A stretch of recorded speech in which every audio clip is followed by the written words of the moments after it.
another episode of Desire to Inspire, your mama's favorite podcast. Dylan, glad you could join me, man. Oh, always, man. This is what I'm here for. This wouldn't be complete without you. So, you think you could do one by yourself? Just sit here and talk? I've been thinking probably for lately. Like 5 minutes. I've recorded a solo podcast once for 40 minutes, bro. Once you get going, it's easier than you think. Okay. Like, cause you just fucking, I don't know. It was definitely weird. It was the only time I've ever done it either. But like, I was like on a very strict posting schedule. Like we were still trying to, it was like my first podcast ever. So we were trying to like make sure like we were strict with it, and no one else could fucking join me. So I was like, fuck it, we're running this one solo. That actually is the dedication and kind of the topic that we're going to cover today. But okay. I just wanted to say a shout out to you and Dami, man. Podcast is getting better. They're entertaining. Yeah. Dude, we're almost to 100 episodes, man. That's wild. Yeah, we're going to have a big celebration for that one, I think. Dope.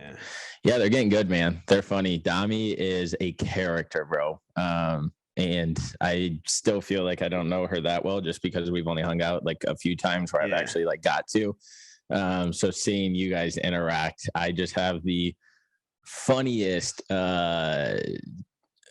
what's the right word to use? Funny dialogue, illusion? No. Yeah, I always tell her, I'm like, you don't really know any of these people, but I'm like, they probably all feel like they really know you because they hear you talk about like everyday life. Like they just hear everything that happens to you. Yeah, so like it's you guys definitely are like talking a weird concept. Yeah, I'll be like thinking of how you guys interact like without the camera and microphone. The exact same way. My mom and dad always tell us, they're like, it's kind of awkward for us to watch it because you guys fight sometimes. I'm like, yeah, but what you don't understand is like that's the only time we fight. So like we'd rather just get it on camera where everybody can see it, and then we're cool. So like, we just fucking bottle it all up and then come at each other. I love it. Well, shout out to y'all. Wanted to give you some kudos because it is it's good. I like that you're also changing up your personal show. Tag both of them in here. Show love to their other channels. They're looking more official and the content's getting better. So cool. If you want to see Dylan looking like a fucking snack and eating snacks, watch that last one. It was good. Thanks, man. Thanks. We had some homeless interruptions that day. Could you tell I was angry at the end of the video when I ended it? No, I couldn't. Nah, I cut it. Because you notice like how I pushed her out the way when we were eating those donuts? Yeah. She continued for the next 2 minutes to keep reaching in front of me while I'm just trying to do an outro. And like she didn't realize, like she got her arm there with like a donut covering my face. And so at the end I'm like, are you fucking serious? Like I got pissed. Then she's like, well, we can redo it. I'm like, you know what? No, it doesn't even matter. I'll talk to you guys next. And like I slammed the table. And, like you could barely hear me slam the table in the video. But I was like, oh. Yeah, no, I didn't catch it. So she was real scared of these homeless people, man. And I mean, like they were tweaking. This dude, they were yelling at me about how I didn't finish my homework. I'm like, hey, I'm just trying to make a YouTube video, man. I'm trying to eat some donuts. Fucking get off my back here. We saw one yesterday just fucking thinking he was Mary Poppins dancing in the rain. I would love to just get in their mind for a day. Like it makes me sad. Me too, dude. Because I'm like, what pushed you this far? Yeah. Like, because like that's not like your second day of being homeless. You're just like this is like compounding. No, it really makes me sad. Man. We were talking about that as we saw that gentleman dancing in the rain. And I hate it because like it's funny, but it is. It does hurt. Yeah, it hurts my soul. It really does. I genuinely mean that. But yeah, because that's like someone's like fucking kid, like someone's brother. Like it's like damn. Yeah, and you don't know the story of why they're there, what happened. It's fucked. I could go down that, but we won't go down that today. Spice this up a little bit. Spice it up. I've been, I guess we could say, because by the time this one comes out, I will be on my last day of 75 hard. There we go. And let me tell you, it's at day 40. You know the exact 46. Day? I like that. I was sitting around a table with a bunch of people, and I'm like, I know I can finish it, but I don't know if I'm going to get any more out of it. I was like, I feel like it's too long for the goals that I have in life, because there wasn't, I didn't want to lose an absurd amount of weight. I didn't need to do, like, no, I get what you're saying now. I didn't need to do something. Like, I just needed to get better After so at what I long, was you're doing. going through the motions. Cause like I've been there. But like after so long, it's like, okay, this is just my daily routine now. Is this actually benefiting me? I think that that's actually the point of the program. Like he says over and over again, this isn't a weight loss problem. Like this is a discipline program. So, even though like I might not get anything out of this after 46 days, it's just about the discipline aspect of it, which I feel like is what gets stronger that last month. And so that's what I was going to say is that now looking back, I'm like, I see what this is doing, and this is exactly what I need. In the beginning of it, and if we had good editors, they could pop the little clip up. I said that my train was off the rails and I needed to get it back on, and that is exactly what this did. Right? Hey, let's see how good you are. Pop it up right here. We'll see how much time I get. But yeah, I said that my train was off the track and I needed to get it back on the rails so that way I could regain focus and stuff. And let me tell you, brother, I don't think I've ever been this disciplined in my life. Not only from an eating perspective, and again, I set boundaries and I said I was going to follow those. And so some people obviously would be like, oh, you could have been more strict on your diet. Some people would have been like, damn, I don't know how you did it. But that's not the point. Is I corrected what I needed to do what I had to do. And I did that and I've stuck to it, and went out to dinner to a nice steakhouse before the J Beebs concert that I went to last weekend. And I always get lit, by the way. So much fun. I told Donna, he's like Justin Bieber. She was like, you would want to go there. I said, I know. That's what I'm telling you. I'm fucking jealous. Dude, it was great. He put on a hell of a show. And I'll probably go to more of his concerts. But we went to the steakhouse before and usually get the calamari there. Looked at the waiter and I was like, so is your calamari deep fried or is it baked? He's like, yeah, we deep fry it. I'm like, fuck. And the one thing I said is I can't have fried food. Yep. And so then I'm like, all right, what about your crab cakes? We fry those. And I was like, are they pan seared or are they actually fried? He goes, no, we deep fry those too. And I'm like, God damn it. So that shows the discipline that I still had day 69 day 67. And so it really has refocused. There's things in there that I'm going to continue to do. I'm going to continue to read. That's something that my dad always preached. He was like, I want you to read more. I want you to read more. I'm going to go back and read the books that I can remember that he wanted me to read. And then I'm going to always do some sort of activity in the evening, even if that's only walking 15, 20 minutes. I'm going to do something in the evening because it just clears your mind after a work day, all of that kind of stuff. And so it's been great. If there's anything that I could say, it's that 1, do something to challenge yourself. But 2, do something that even if you don't see the short-term outcome, and whether that's doing something for 75 days or doing something for 2 weeks or starting a new program or starting meditating, whatever it is, do it for the completion of that. Because I am learning so much more in these last 10 days than I thought I was going to. And not only that is that everybody thinks that we have to do something and take so much out of it where it's going to be life-changing or it's going to change the direction of the path that we're headed down. But change is small. Things and goals that you set are small in order to achieve the big thing. And so one of the things that I realized during 75 Hard, and this is kind of what I want to get into to get your take, Dylan, is that some of the books that I read, I'm reading them and I'm like, God, I am just not getting into this. Like, I don't think this book is for me. Like, I see what the guy's saying, but I don't know. And then all of a sudden, chapter 12 in the last chapter of the book spoke to me so much. And so I've started to realize that even with what we brought up on one of the previous book is this? Winning. Okay. This is going to be a very interesting conversation then. Okay. And so like we brought up on the previous podcast, the TikTok girl who don't do 75 hard because it didn't give me, like, we need to realign the way that we think of things. And so what I'm getting at is that book didn't do much for me, I thought. And those 2 chapters changed the way, 1, I looked at the book, and 2, the way I look at tasks now or situations I put myself in.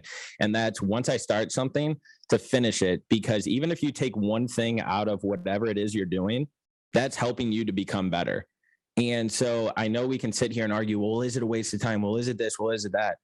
Well, I guarantee you, if I were to have stopped that book, I wouldn't have picked up another one right away. And if I would have stopped that book, I wouldn't have done different things. And so it kept me grounded. But then at the end, it was like, holy shit. And next thing you know, I gave it to somebody else and they read it and they took something out of it, because I was like, I know this can relate with somebody. Gave them the book. They read it so they could take something out of it. And so I'm realizing that in the big picture, even if you're only taking one or two things out of something, it's helping you become better, and it could change your direction or narrative of the route that you're down. So that way you can get going on the next task to be even more impactful or more beneficial in your life and the things that you're doing. So books are the one place where, like, I would say if you're not into it, stop. Because I do feel like it can be a waste of time. But this is more so from like when I'm reading like leisurely, like when it's like a fiction book that I'm just reading for enjoyment. Like if I don't like it, there's no point in me finishing this book to find out who the fuck killed X amount of person. Yeah. But it's interesting because I'm talking about, real quick so people know, like, what is it called? Personal health books. Like, personal health books. Yeah. Those things. Like personal development, self-help, whatever it is. I don't think I've ever read a fiction book. Oh, I read them all the time. But what I was going to say is I actually didn't finish Winning.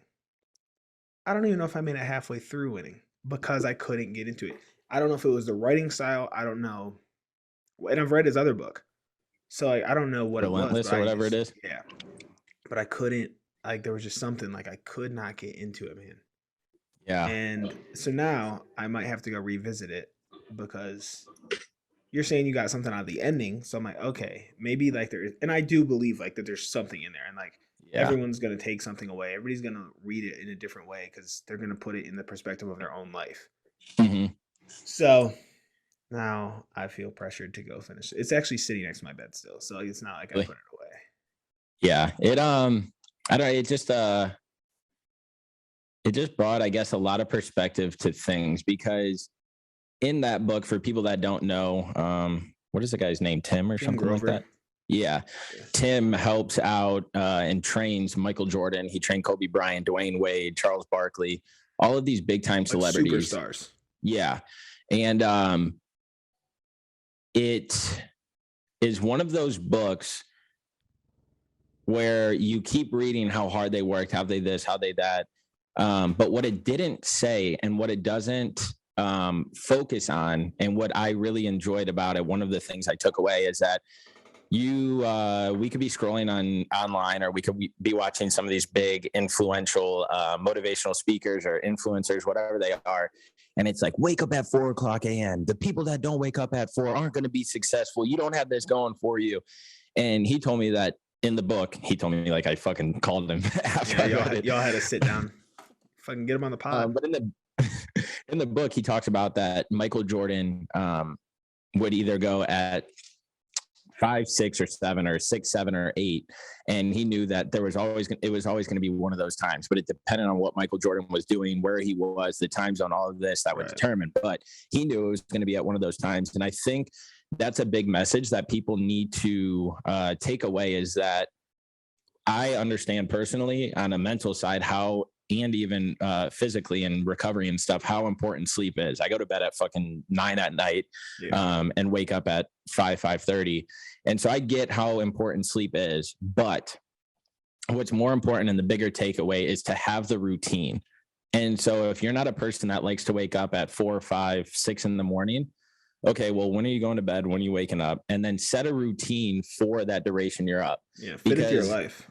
Yeah, we can talk about, you only need this amount of sleep. You don't need more than 9-10 hours of sleep. I don't care who you are. And so people who think that we got to work on the discipline and bring that down. But like I'm helping one of my clients right now get nutrition on track. And I told him, I was like, it's so important to have a routine, because even for some people, it's hard to drink a gallon of water. It's hard to get all of your like macros in. But if you have a routine and you know, okay, I'm going to eat between this time range. All right, that's going to be meal 1, meal 2, because sometimes you can get caught up at work and you're like, shit, I forgot to drink my water. Oh, I forgot to eat this meal. And now you're pushing that meal back, which isn't going to make you hungry. And so the routine aspect of things, in my mind, is what is important, because it holds you accountable and it gives you, all right, from this time to this time, I'm going to accomplish all of this stuff. And I know that if I fall back a little bit, I have some wiggle room because I gave myself this block, but not setting unrealistic goals, not doing things that aren't comfortable in your lifestyle are what are going to make you fail. So how can you work within your means to achieve and reach everything that you want throughout the journey, whatever it is, personally, physically, mentally, anything. But having that routine will keep you aligned so that way you can hit all of those goals that work with the lifestyle that you set out for yourself. And I mean, at the end of the day, like the whole thing that we started this conversation was about like when you're quitting before you finish. And like, especially like when you look at like the reading aspect of it, if you, let's say you do quit this, like reading this book, what are you filling that time with? Because I guarantee you it's not productive. Like it's going to set everything. And for you, me, 75 hard people, it's, you only got to read 10 pages a day. That's not shit. Like, yeah, it's going to take you 10 to 15 minutes, depending on like the book size and like the page size, whatever the fuck it is. But like, for me, I stopped reading it. And here's my problem with when I stop reading. When I'm reading, I'm in. Like, I'm book to book to book. Like, I don't stop. But once I do let off the gas, I'll go 2 months without reading a book. And it's just easy to fall into it. And it's not like I'm supplementing it with journaling or meditation or any like visualization or any of these things that I know benefit me. And it seems like everything, because now I'm out of the routine, everything starts to fall off track. And that's where I feel like 75 hard has been good for you. I think honestly, it's good for anybody. It's attainable for anybody. Yeah, it is pretty extreme, but at the end of the day, a workout counts as like a walk counts as a workout. Like, yeah, you can't go walk for an hour and a half a day. Like, sure, you might have to get up earlier, like fit it around, but like it is possible.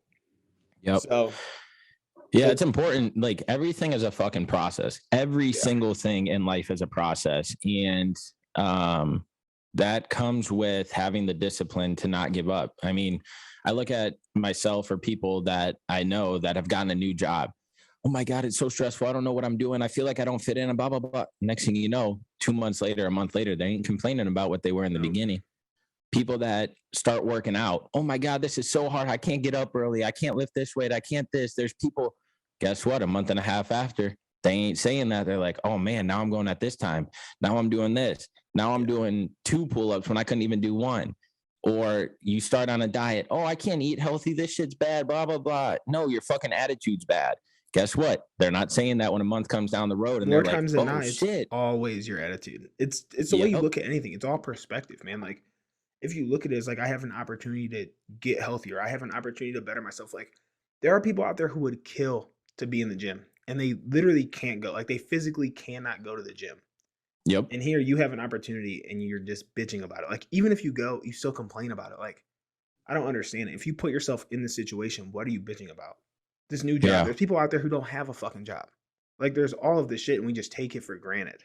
Yep. There's, oh God. And it's like, there's no jobs out there. There's a ton of jobs out there. But when you stop applying and when you stop putting out your resume or putting out the word that you're looking, no. And like, it ain't going to come easy. And so 3 applications that you put in, okay, you might get rejected from those.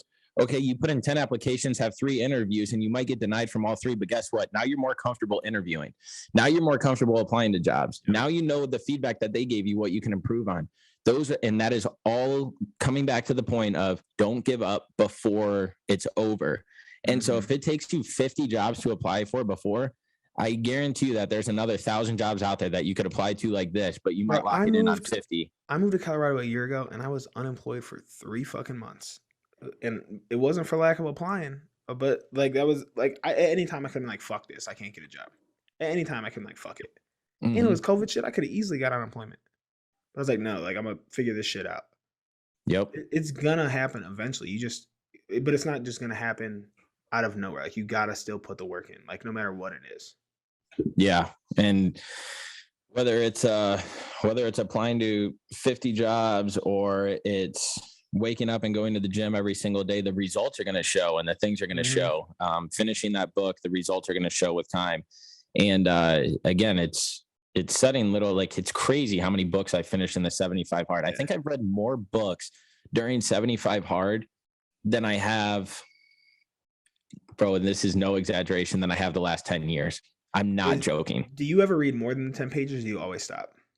No, I usually like sometimes, I wouldn't say usually, but I would say at least 50% of it, I've read more than 10 pages. See, and right there, like, sure, like this is the minimum, but you're seeing benefits, so you do more. Like, and Yeah. that's how everything is. Like, once you get started, like, there's always the benchmark of where do I like what do I have to hit, like that minimum threshold. But then pushing beyond that's even more, and that's just building more confidence in other areas. Like now, it's like this doesn't seem so hard anymore. Like 10 pages a day seems daunting at first, especially for someone like you who hasn't read in 10 years, and now you're Yeah. reading more than you ever have. Like, there's a lot to be said from that. Yeah. And so it's been cool. And it's opened my eyes in that sense, is that it is so easy to convince ourselves that we can't do something. But then when you sit back and you actually put a little bit of discipline and direction behind it, and you break it down to those small tasks of, all right, just read 10 pages. All right, just apply to 3 jobs a day. All right, all right, with our cadences that we have, just do this, and it'll daily all start flowing. Yep. And so that's important. I think for me, and that's another big takeaway that I've taken from this, is that don't always do things that you have the same views and visions on, because you don't know what you're going to take from it. And so that's why even things that I see on social media, or that somebody sends me, or that somebody's talking to me about, even if I don't agree with it, I listen to them, because who knows how that's going to help change my perspective, or it'll let me see the other side. And there's not a lot of that lately. And so, I specifically follow people that I don't agree with for that reason. Like, if I follow everyone who has the same thoughts as me, like, I'm never going to be challenged. Like, I'm never going to grow, because everybody's just reinforcing the beliefs that I already have. But I guarantee you all these beliefs aren't correct. It's just the way that I've been conditioned throughout my experiences in life. And when you hear from somebody else, it's like, okay, maybe I was a little off here. Like, I didn't see it from that perspective. Yeah. So, I think, there's not much more to be, there's a lot more to be said, but I think we could fucking talk about that all day. Yeah. The overall message is just stop making excuses for yourself. You clearly have seen that nobody else is going to do it for you. You clearly see that it's very rare for something to just fall in your lap to magically take the things that are stressing you out away. And so it's all about setting little tasks and working at it, and realizing that if you go through an interview process and you don't get the job, that it's taught you other things, and find the positives out of it, and find the things that you can work on. If it's a book that you're not totally seeing the vision on, and again, I'm talking self-help books that'll make you think a different way, books that'll challenge you to see a different narrative, finish those till the end, because you don't know, that last page could actually change your direction and views on things. If it's the diet you're working on, stick to it. It will show. If it's the workout plan that you're doing and you're not seeing results, as long as you're disciplined and stay consistent, they will show. And so all I have to keep saying is it will show, it will work. Yeah. But the second that you stop, it won't. And so stop blaming other people. Stop blaming this false narrative that you have the worst luck in the world and nothing goes your way. It goes your way. It doesn't go your way because of your attitude. So change your attitude, change your perspective, stay consistent, and things will change in your life. And you'll be a lot happier, because you won't focus on things that in the end you'll realize don't affect you and don't position you in the right spot to prosper and to grow, because it's just all negative shit. So change the mindset, change the state, change your life. I like it. There we go, baby. Have the desire to inspire. Buy your fucking bottle. Thank you. Peace.